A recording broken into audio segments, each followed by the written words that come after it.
असली युवा मालिक उनके साथ उस अमीर घर वापस जाने से बेहतर मरना पसंद करता। मेरी चारों बड़ी बहनें उसे कुछ पागलपन करने से रोकने के लिए लगभग घुटने टेक कर विनती करने वाली थीं, तभी अचानक उनके दिमाग में मेरी आंतरिक आवाज गूंजी, उसे मनाने की कोशिश मत करो। चैन मौशियों का कूदने का कोई इरादा नहीं है। वो बस इतना बड़ा तमाशा खड़ा करना चाहता है ताकि इस जहाज पर सब जान लें कि वही जियांग फैमिली का असली बेटा है। आगे बस मुझे उसके पास जाना है और चैन मौशियों मौका देखकर मुझे अपने साथ समुद्र में खींच लेगा। मकसद ये देखना है कि चारों बड़ी बहनें और छोटी बहन मुझे बचाती हैं या उसे। लेकिन पिछले कुछ सालों में मैंने सिर्फ बुरे काम किए हैं, वो सब मुझसे पूरी तरह निराश हो चुकी हैं। वो मुझे नहीं बचाएंगी। इसके अलावा मैं उनका असली भाई भी तो नहीं हूं। आखिर में चैन मौशियों को बचाया जाएगा और मैं समुद्र में डूब जाऊंगा। ईविल सपोर्टिंग मेल कैरेक्टर का स्क्रिप्ट पूरा करते हुए उसकी प्लान सफल होगी और मैं सफलतापूर्वक असली दुनिया में वापस चला जाऊंगा और मेन स्टोरी शुरू होगी। पांचों औरतों के कान खड़े हुए और उन सब की नजर मेरी तरफ घूम गई जो तमाशा देखता खड़ा था। उनकी आंखों में हैरानी भरी थी। मैं चैन मौशियों की तरफ बढ़ा, सोचते हुए उन पांचों की नजरों को पूरी तरह नजरअंदाज करते हुए। एक कदम, दो कदम। जैसे ही मैं चैन मौशियों को छूने वाला था, किसी ने अचानक मेरी कलाई पकड़ ली। जियांग चैन, खतरा है, वापस आ जाओ। मैंने मुड़कर देखा, ये जियांग नांगशी थी, मेरी नाम की बड़ी बहन। आह, मेरी दिल तोड़ देने वाली खूबसूरत बड़ी बहन। अफसोस की बात में चैन मौशियू इसे सड़क पर बेरहमी से मार देगा। जब तक शरीर मिलेगा पूरी तरह सड़ चुका होगा। जियांग नांगशी ने मेरे दिल की बात सुनी और उसका पूरा बदन जम गया। बड़ी दीदी, चैन मौशियू की डीएनए टेस्ट रिपोर्ट जरूर फेक है। वो तुम्हारा असली भाई नहीं है। मैं तुम्हारा भाई हूं, उस पर यकीन मत करो। मैंने उत्साह से कहते हुए जियांग नांगशी का हाथ झटका और चैन मौशियू की तरफ बढ़ने लगा। चैन मौशियू, मुझे पता है तुम मुझसे जलते हो, लेकिन इस बात का इस्तेमाल करके तमाशा खड़ा करना कि मैं जियांग फैमिली का सगा बेटा नहीं हूं, ये ठीक नहीं। कमीने, जहन्नम में जा। मैं जियांग नांगशी की पकड़ से निकल गया और सोचने लगा, अब होने वाला है। मेल लीड अभी गुस्से में दिख रहा है। थोड़ी देर में जैसे ही मैं पास जाऊंगा वो मुझे समुद्र में खींच लेगा। मैं डूबने वाला हूं, लेकिन ये खुशी कुछ सेकंड भी नहीं टिकी क्योंकि बाकी चारों ने मुझे पकड़ लिया। जियांग चैन, क्या तुझे जीना नहीं है? गिरा तो मर जाएगा। जियांग चैन, क्या हो गया है तुझे? हर एक मुझे ऐसे घूर रही थी जैसे कोई जानवर किसी को नोचने वाला हो। मैंने अनजाने में थूक निगल लिया। होस्ट, मौत में अब 10 सेकंड बाकी हैं। अगर इन 10 सेकंड में समुद्र में नहीं गिरे तो आप वापस नहीं जा पाएंगे। सिस्टम की आवाज दिमाग में गूंजी। दिमाग में तुरंत अलार्म बज उठा। मैं चिल्लाया, मुझे क्या हो गया है? क्या तुम सब नहीं जानती कि तुम मेरी बड़ी और छोटी बहनें हो? चैन मौशियों की फैमिली कैसे हो सकती हो तुम? मुझे यकीन नहीं, ये सब चैन मौशियों की साजिश है। मैं उससे नफरत करता हूं। साथ ही मैं मन में सोच रहा था, प्लीज सब मुझे छोड़ दो। चैन मौशियू तुम्हारा असली भाई है। मैं तो बस एक बलि का बकरा हूं। मुझे मरना ही है। छोड़ो, मुझे जाकर मरना है। मैंने पूरी ताकत लगाई और आखिरकार चारों से निकल गया। फिर 100 मीटर की दौड़ जैसी रफ्तार से चैन मौशियू की तरफ भागा। चैन मौशियू ये एक्ट भी नहीं कर पाया और मैंने उसे सीधे समुद्र में खींच लिया। समुद्र में गिरते ही पानी कानों और नाक में भर गया। इतना घुटन हुई कि दिमाग में दर्द उठा। ये मेरी सोच से कहीं ज्यादा तकलीफदेह है। यार, डूबना इतना दर्दनाक होता है? यह देखकर जियांग नांगशी सबसे पहले कूदी, फिर दूसरी बहन जियांग क्रिंगशुए, फिर तीसरी जियांग वानचिंग, एक के बाद एक डंपलिंग्स की तरह। चैन मौशियू ने एक फिगर को अपनी तरफ तैरते देखा तो दिल में उम्मीद जागी। जैसा सोचा था, इन्हें अभी भी उसकी फिक्र है। लेकिन अगले ही पल किसी ने जोर से आवाज लगाई, दूसरी दीदी, जियांग चैन डूब रहा है। और चैन मौशियू की तरफ तैर रही वो फिगर अचानक दिशा बदलकर गहरे पानी की तरफ चली गई। चैन मौशियू को यकीन नहीं हुआ। वो उनका असली भाई था, तो उसे क्यों नहीं बचाया? एक बेगाने को क्यों? दुनिया छोड़ने का सिस्टम का काउंटडाउन दिमाग में गूंज रहा था। 5, 4, 3। मैं बदन ढीला छोड़कर धीरे धीरे तल की तरफ डूब रहा था, मौत का इंतजार करते हुए। तभी अचानक किसी के हाथ ने मेरी कमर को सहारा दिया। फिर एक जबरदस्त खिंचाव ने मुझे ऊपर खींच लिया। दुनिया घूम रही। फिर महसूस हुआ कोई बेरहमी से मेरे सीने पर जोर जोर से दबा रहा है। पसलियां तड़प रही थीं। जियांग कैन, अगर मरने की हिम्मत की तो टुकड़े टुकड़े कर दूंगी। कौन है इतनी बेशर्म? मैं मर भी चुका हूं और तुम अभी भी टुकड़े करोगी? मैंने पानी का एक घूंट उगला और आंखें खोली तो खुशी से उछल पड़ा। दादाजी, मैं वापस आ गया। 5 चेहरे एक साथ मेरे ऊपर झुककर घूरने लगे। मैं तुरंत चुप हो गया। नजर दूसरी तरफ घुमा ली। साफ था कि मैं घबराया हुआ था। क्या मैं मरा नहीं? दूसरी बहन जियांग किंगशुई ने ठंडी हंसी ली। उसके बाल अभी भी पूरी तरह भीगे हुए थे। पानी टपक रहा था। तुम मरे नहीं। ये सुनते ही मैं झटके से उठा। वापस समुद्र में कूदने का इरादा था, लेकिन तीसरी बहन जियांग वांगचिंग ने मुझे बाहों में भर लिया और अंदर खींच लिया। मैं जमीन पर पागलों की तरह छटपटाने लगा। जियांग वांगचिंग, मुझे छोड़ो, मुझे घर जाना है। मैं तुम्हें घर ले जा रही हूं। बिल्कुल सही, मुझे मरना है, अब वक्त नहीं बचा। घर जाने की इच्छा बेहद तीव्र थी। मैंने तीसरी बहन जियांग वांगचिंग के कंधे पर कोहनी मारी। ताकत इतनी ज्यादा थी कि वो दर्द से चिल्ला पड़ी। मैंने मौका देखा, छूटकर एक ही कदम में समुद्र की तरफ दौड़ा। लेकिन अचानक चैन मोशू से टकरा गया, जो लाइफ बुई पकड़कर ऊपर चढ़ने की कोशिश कर रहा था। धड़ाम से चैन मोशू वापस समुद्र में जा गिरा। मैं सन्न रह गया। हे भगवान, मेल लीड को कोई बचा क्यों नहीं रहा? मैंने पास खड़ी चौथी बहन जियांग श्यान को, जो तमाशा देख रही थी, पकड़ा और शोल्डर टॉस से सीधे समुद्र में फेंक दिया। क्या देख रही हो, जाओ उसे बचाओ। जियांग श्यान को मजबूरन चैन मोशू को समुद्र से निकालना पड़ा। ये देखकर मैंने चैन की सांस ली। ठीक है, मेल लीड बच गया, अब मुझे जाकर मरना चाहिए। यही सोचते हुए मैं कूद गया। जब तक किसी को होश आता, मैं जहाज से गायब हो चुका था। किसे पता था कि कूदते ही एक अदृश्य ताकत ने मुझे वापस उछाल दिया। सिर डेक से टकराया और मैं बेहोश हो गया। सपने में मुझे वो माँ बाप दिखे जिन्हें मैंने बहुत दिनों से नहीं देखा था। पूरा परिवार खुशी खुशी मेज के आसपास बैठकर डम्पलिंग्स बना रहा था। दादाजी ने भी चुपके से मेरे हाथ में रेड एनवेलप थमा दिया। सब बातें कर रहे थे, हंस रहे थे, इतना गर्मजोशी धरा था। लेकिन बहुत जल्दी बाहर काले बादल छा गए, बिजली कड़की। वो गर्म नज़ारा अचानक बदल गया और माँ बाप दादाजी भी उसी के साथ गायब हो गए। पापा, माँ, दादाजी। मैं हाँफते हुए बिस्तर से उठ बैठा। सामने था वो जाना पहचाना कमरा, दिखावटी शान की सजावट के साथ। मेरे पुराने घर का कमरा बिल्कुल नहीं था। ये जियांग फैमिली में मेरा कमरा है। क्या मैं मरा नहीं? दूसरी बहन जियांग क्रींग शुए की बर्फ जैसी आवाज पास से आई। मॉडू का सबसे बेहतरीन मेडिकल टीम बुलाया, तभी जान बची। मैंने सिर घुमाकर देखा तो वो पहले से ही सोफे पर बैठी लैपटॉप पर काम कर रही थी। मैंने बनावटी मुस्कान दी। दूसरी दीदी, मैं मरा नहीं तो क्या चैन मौशियू के घर वापसी की प्लॉट शुरू हो गई? रुको, ये जरूरी नहीं। असली बात यह है, मैं मर नहीं सका, घर नहीं जा सकता। सिस्टम बाहर आ।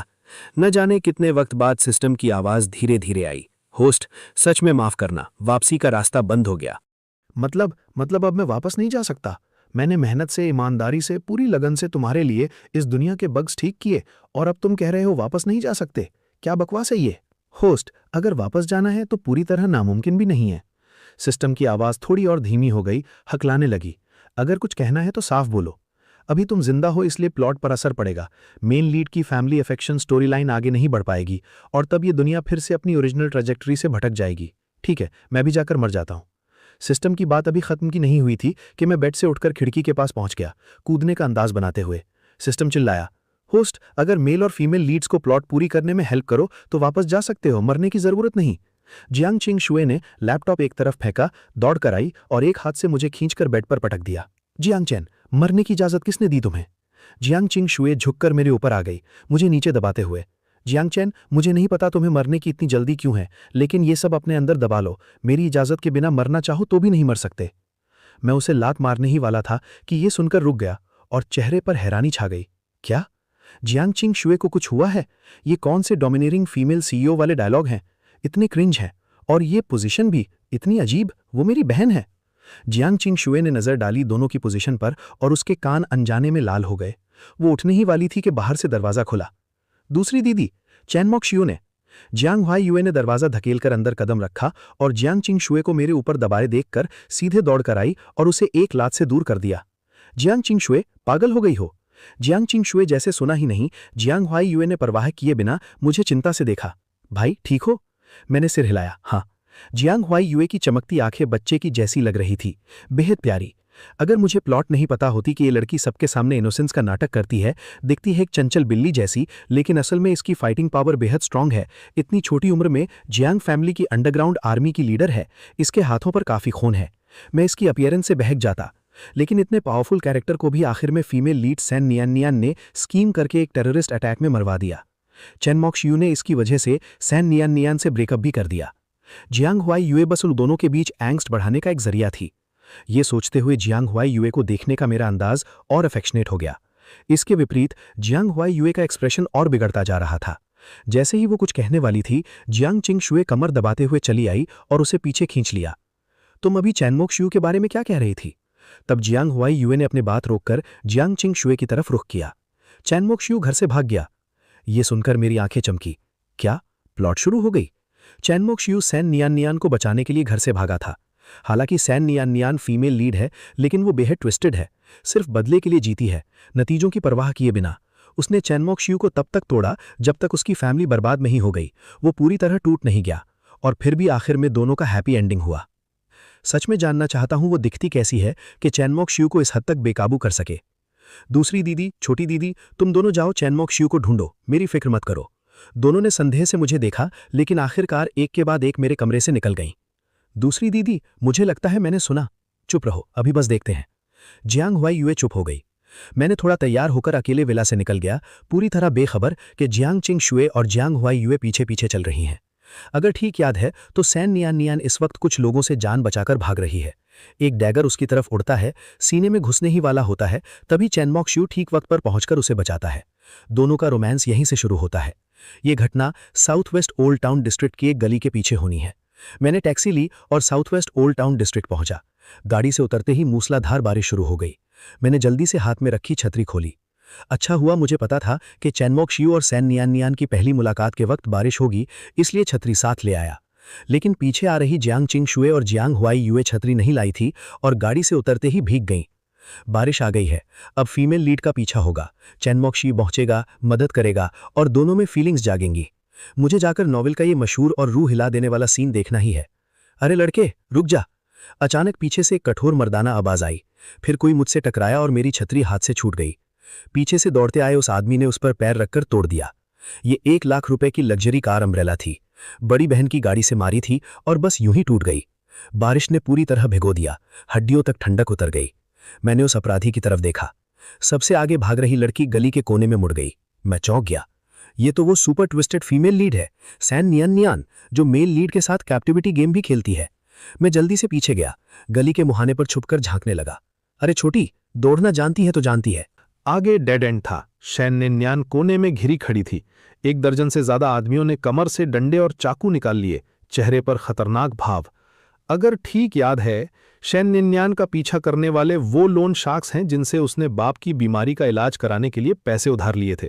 पहले सिर्फ 1 लाख लिया था, कंपाउंड इंटरेस्ट के साथ 10 लाख हो गए। इतने पैसे एक 19 साल की लड़की ये कैसे चुकाएगी? सच में दुखद है। सैन निन्यान के इस हद तक बिगड़ने की एक वजह है, सब कुछ के पीछे एक कारण है। जो नफरत के काबिल लगता है उसकी एक दर्दनाक कहानी भी होती है। अगर सैन निन्यान ने इतने लोगों की जानें नहीं ली होती तो सच में उस पर तरस खाता। सैन निन्यान ने कुछ हलचल सुनी, भौहें सिकुड़ी, गली के मुहाने की तरफ देखा और मेरा आधा सिर झांकता दिख गया। वाह, क्या उसने मुझे देख लिया?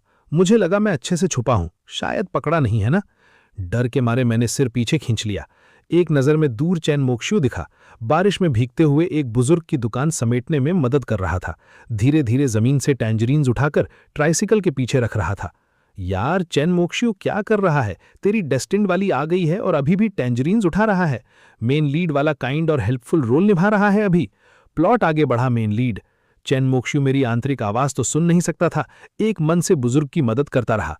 आखिर में उस आदमी को ट्राइसिकल पर बिठाकर खुद पेडल मारकर ले भी गया।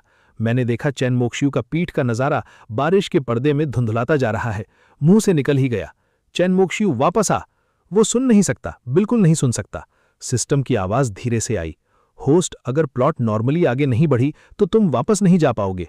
मैं एक पल रुका, फिर जेब से मास्क निकाला और पहन लिया। सिर्फ आंखें दिख रही थीं। सब रुको। मैं अंदर घुसा ठीक उसी वक्त जब एक डैगर सैन निन्यान की तरफ उड़ा। मन में चीखा, नहीं। मेरी रफ्तार बेहद तेज थी। 2-3 कदम में सैन निन्यान के सामने पहुंचकर एक स्पिनिंग किक से डैगर को उड़ा दिया। तेज धार सीधे दीवार में जा धसी। साफ था, अगर सैन निन्यान को लगती तो जान तो नहीं बचती, आधी जान तो जरूर जाती। इंसान है या भूत? मेरे अजीब पहनावे को देखकर वो सब घबरा गए। तुम्हारा बाप? मेरे सामने किसी को मारने की हिम्मत? क्या कानून कोई मजाक है? ये सुनकर लीडर ने हंसी उड़ाई और रहस्यमय अंदाज में बोला, भाइयों इसे ठीक करो। सब मुझ पर टूट पड़े। छाया में छुपी जियांग हुआ ये देखकर बाहर निकलने ही वाली थी, लेकिन जियांग शेनक्शुए ने रोक लिया। जियांग चेन बचपन से ही बहुत स्ट्रांग है, इन लोगों से निपटना उसके लिए बहुत आसान है, कोई जरूरत नहीं। जियांग शेनक्शुए बिल्कुल सही कह रही थी, मैं सच में बहुत स्ट्रांग हूं।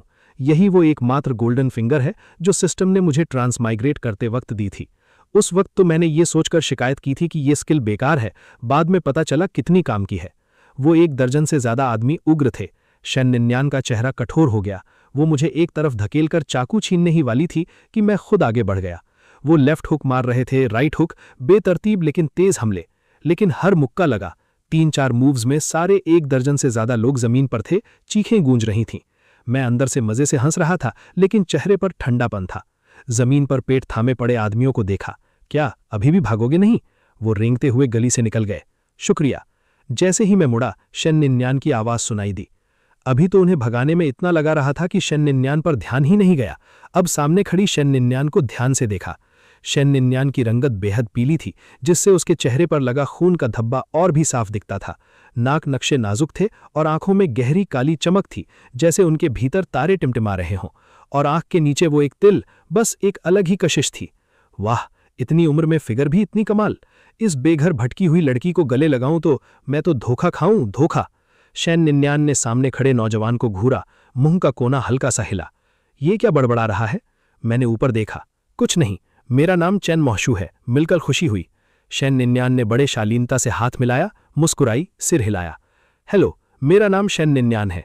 इतनी खूबसूरत लड़की और twisted female lead, main lead को कैप्टिविटी गेम खिलाएगी, गला दबाकर रोते गिड़गिड़ाते देखेगी। इससे जितना कम पाला पड़े उतना अच्छा। शन निन्यान ने मेरे दिल की बात सुनी, आंखों में हल्की सी हलचल हुई। मेरा हाथ थामे उसकी पकड़ अनजाने में थोड़ी कस गई। जैंग शेंगशुए, जांग हुआये, तुम दोनों यहाँ क्यों? मैं तुम्हारे साथ वापस नहीं जाऊंगा, मुझे ढूंढना बंद करो। ये आवाज सुनकर मैं बुरी तरह घबरा गया और तुरंत शन निन्यान का हाथ छोड़ दिया। चैन मोशू वापस क्यों आ गया? और जांग शेंगशुए और जांग हुआये यहाँ कैसे? छोटी बहन, मुझे अचानक याद आया, एक जरूरी काम है, जाना पड़ेगा। मैंने सिर झुकाया और गली के मुहाने की तरफ दौड़ा। आखिरकार अभी मैं चैन मोशू का रूप धारे हूं। अगर शन निन्यान को पता चल गया कि मैं चैन मोशू नहीं हूं, तो ये प्लॉट पॉइंट पूरी तरह बर्बाद हो जाएगा। मन में चिल्लाया, किसी भी हाल में मुझे देखने मत देना। अचानक एक हाथ ने मुझे पीछे खींच लिया। मुड़ा तो जैंग हुआये की बेचारी सी आंखें सामने थीं। मैंने उसका हाथ हटाने की कोशिश की। छोटी बहन, तुमने किसी और को पकड़ लिया, मैं तुम्हारा भाई नहीं हूं। लेकिन जैंग हुआये ने पकड़ और कस ली और गंभीरता से बोली, मैं गलती नहीं करती, तुम मेरे भाई हो, तुम जैंग चेन हो। मैं डर कर गली के अंदर झांका। अंदर कोई नहीं था। शन निन्यान का साया कब का गायब हो चुका था। मैंने चैन की सांस ली। इस हाल में भी पहचान लिया? तुम्हारी आंखें सच में तेज हैं। मैंने जोर से हंसते हुए मास्क उतार दिया, लेकिन बारिश में भीगने की वजह से अभी ऐसा दिख रहा था जैसे समुद्र से निकाला गया डूबा हुआ भूत। जैंग शेंगशुए ठंडे चेहरे से आईं और मेरे ऊपर छतरी तान दी। जैंग चैन, क्या तुम वो सब शांति से एंजॉय नहीं कर सकते जो ओरिजिनली मेरा था? चन मोशू अचानक पास आया और छतरी को जैंग शेंगशुए के हाथ से मारकर गिरा दिया। मूसलाधार बारिश फिर से मुझ पर पड़ने लगी, ठंडी और तकलीफदेह। मैं जैंग फैमिली का असली बेटा हूं। अगर तुम ना होते तो ये सारी शान, दौलत और प्यार मेरा होता। अब जब मैं वापस आ गया हूं तो क्या अब भी मुझसे मुकाबला करोगे? चन मोशू बोलते बोलते रोने लगा। अगर वो छतरी ना पकड़े होता तो लगता ये भी बारिश है। मैं पूरी तरह स्पीचलेस था। इस ऑथर ने शन निन्यान को बनाते वक्त 100% ब्यूटी और 100% आईक्यू डाली, लेकिन चन मोशू को बनाते वक्त 100% ब्रेन डैमेज और 100% लव सिकनेस। ये कौन सी पुरानी जमाने की ब्रेन डेड कैरेक्टर सेटिंग है? गुस्सा दिलाती है। मैं उसके कमजोर नाटक में नहीं फंसूंगा, उसे बिल्कुल नहीं बख्शूंगा। पहली बात, मुझे भी स्विच्ड एट बर्थ किया गया था, मैं भी विक्टिम हूं। दूसरी बात, तुम खुद क्या रहे थे? जियांग फैमिली वापस नहीं जाना, यंग मास्टर नहीं बनना, सिर्फ चंद मोशू बनकर रहना, और घर से भागे भी तुम खुद। जरा सी भी सेल्फ अवेयरनेस है? फेस भी चाहिए, शान दौलत भी चाहिए। तुम्हारी हर बात से ग्रीन टी की बू आती है, दम घुटता है। ये सुनकर चंद मोशू का चेहरा काला पड़ गया। उसने जैंग शेंगशुए को शिकायती नजरों से देखा। दूसरी बहन? ये दूसरी बहन इतनी इंटीमेसी के साथ? जैंग शेंगशुए को रोंगटे खड़े हो गए। एक तरफ वो है जो करीब 20 साल से साथ रहा है, दूसरी तरफ खून का रिश्ता। सच में मुश्किल पोजीशन है चुनने के लिए। बकवास बंद करो, जल्दी घर चलो। आज रात गूमू की बर्थडे पार्टी है, हम एब्सेंट नहीं हो सकते। गूमू की बर्थडे? याद है, इस पार्टी में चन मोशू एक ड्रग्ड वाइन पी लेता है और शन निन्यान की आंट शन जिंगी के साथ लगभग कुछ हो जाता है। वो शन जिंगी मॉडू की बड़ी हस्ती है, सब कुछ उसी के हाथ में है। जैंग शेंगशुए ने सांस रोकी। उसका चेहरा साफ बता रहा था कि वो ठीक नहीं है। मैंने चिंता से पूछा, दूसरी दीदी क्या हुआ? जैंग शेंगशुए ने सिर हिलाया, कुछ नहीं, वक्त कम है, चलो। फिर अचानक बगल में चलते चन मोशू को देखा। तुम मत आना। चन मोशू समझा नहीं। क्यों? तुम हमारे साथ बड़े नहीं हुए, इसलिए इस तरह के रूल्स और एटिकेट नहीं जानते, इस तरह की ओकेजन्स के लिए सूटेबल नहीं हो। मैंने ये बिना सोचे कह दिया, लेकिन चन मोशू ने मतलब निकाल लिया। मैं साफ साफ कह रहा था तुम्हें तमीज नहीं है। चन मोशू की नज़र चाकू जैसी थी। मैं पूरी तरह बेगुनाह हूं, कहते हैं ना, मेरे मरने के बाद चन मोशियू जियांग फैमिली का लाडला बन जाएगा। ऐसा तो बिल्कुल नहीं लग रहा। जियांग फैमिली के विला वापस पहुंचकर मैंने गर्म पानी से नहाया। अभी आधा नहाया ही था कि किसी ने दरवाजा खटखटाया। जियांग नैन्सी थी। ये सूट तुम्हारे लिए है, आज की बर्थडे पार्टी पर यही पहनना। उसके हाथ में एक ब्लैक सूट था, सिंपल लेकिन एलिगेंट। एक नज़र में समझ आ गया, मेरे स्टाइल का नहीं है। जियांग नैन्सी ने भौं उठाई। पसंद नहीं आया तो कोई और मंगवा लेती हूं। ये कहते हुए वो फोन करने लगी। मैंने उसका हाथ रोका और सूट अंदर ले गया। नहीं नहीं, बहुत अच्छा है। गुमो की बर्थडे पार्टी है, वो मेन कैरेक्टर है। ये सूट मेरे लिए काफी अंडरस्टेटेड है। जियांग नैन्सी ने फोन रखा। तो नीचे इंतजार करती हूं, तैयार होकर आ जाओ, साथ चलेंगे। मैं मोजे पहन ही रहा था कि तीसरी बहन जियांग वांगचिंग आई। कहा एक वॉच लाई है। फिर चौथी बहन जियांग शियान आई। कहा शर्ट लाई है। ये अजीब है, आज इतना ध्यान क्यों? ये सब चन मोशियू को मिलना चाहिए था ना। पड़ोस वाले स्टडी रूम में बहनों ने एक दूसरे को देखा। तो सबने कुछ सुना? जियांग नैन्सी सोफे पर बाहें बांधे बैठी थी, चेहरे पर भारीपन था। मैंने सुना। जियांग हुआजुए ने सबसे पहले चुप्पी तोड़ी। पांचों में से किसी के भी चेहरे पर अच्छा एक्सप्रेशन नहीं था। हालांकि जियांग चैन से ज्यादा कुछ नहीं सुन पाए, लेकिन उसके असामान्य व्यवहार और उसने जो कहा, जैसे मेल और फीमेल लीड्स की प्लॉट डेवलपमेंट्स, वो किसी हद तक बिलीवेबल लग रहा था। दूसरी बहन जियांग शियांगखुए ने आज का सारा वाकया सुनाया। सबने एक साथ ठंडी सांस ली। तो सब मेल खाता है। भाई ने यह भी कहा था कि बाद में उसे फीमेल लीड शन यनयन ने एक टेररिस्ट अटैक में मरवा दिया। छोटी बहन जियांग हुआजुए ने पलकें झपकाईं। बड़ी बहन जियांग नाउंसी ने माथे पर गहरी शिकन डाली। मैंने भी सुना था। उसने कहा, मुझे चन मोशियू सड़क पर बेरहमी से मार देगा। तीसरी बहन जियांग वांगचिंग ने सवाल उठाया। ये सिर्फ उसकी बात है। क्या पता जियांग चैन को पता चल गया हो कि वो हमारे असली भाई नहीं हैं, इसलिए जानबूझकर हम बहनों के बीच दरार डालने की कोशिश कर रहा हो। चौथी बहन जियांग शियान ने भी संदेह जताया। तीसरी बहन सही कह रही है, नामुमकिन तो नहीं। जिस दुनिया में हम रहते हैं वो कोई नॉवल है, तो क्या हम सब फिक्शनल कैरेक्टर्स हैं जो असल में एग्जिस्ट ही नहीं करते? दूसरी बहन जियांग शियांगखुए ने सामने रखे टी कप को देखा। जियांग चन ने कहा था, आज रात गुमो की बर्थडे पार्टी में चन मोशियू को कोई ड्रग पिला देगा और वो शन जिंगी के साथ लगभग कुछ करने वाला था। शन जिंगी, कैपिटल की शन फैमिली से, वो हजारों मील दूर है। वो गुमो की बर्थडे पार्टी में कैसे आएगी? और चन मोशियू के साथ ऐसा कुछ होगा, ये तो बेहूदगी है। तीसरी बहन जियांग वांगचिंग को ये डेवलपमेंट हास्यास्पद लगी। आपस में कोई ताल्लुक ना हो तो इनका क्या लेना देना? बड़ी बहन बहुत देर तक सुनती रही, फिर आखिरकार बोली, चन मोशियू को हमारे साथ चलने दो। बड़ी दीदी, नहीं, अगर ये सच हुआ और चन मोशियू को सच में किसी ने ड्रग दे दिया तो?